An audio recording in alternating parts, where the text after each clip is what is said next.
My name is Darwin Diaz. I am 15 and I am self-represented. Perfect. What's wrong? Nothing. What? Nothing. That's it? That's all you have to say? That, you go away. Listen, You don't know anything. Sarah, tell me your parents are splitting up. Sarah should learn to mind her own business. You wanna talk? Does it sound like I want to talk? Why you just make it so hard? Make what so hard? Make it so hard for people to be nice to you. Is that what you're being? Nice? Trying. But when my parents split up, no one to talk about it. Not even them. I didn't have anybody to talk to. It's not fair. I didn't do anything. Doesn't matter. But it matters to me. You know what I mean? It's not about doing something. You didn't do anything make it happen. You can't let anything not happen. It's just them.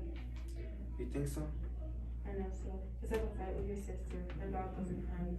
You think he did something, but he didn't. He didn't stop the fight. Everything he does is stop the fight. You're saying I'm the dog? Wait, you're saying I'm the dog? You're the dog. We're both the dog. You don't get to pick who you are. You don't get to be who you are. Is that supposed to make me feel better? I don't know. Do you feel better? A little.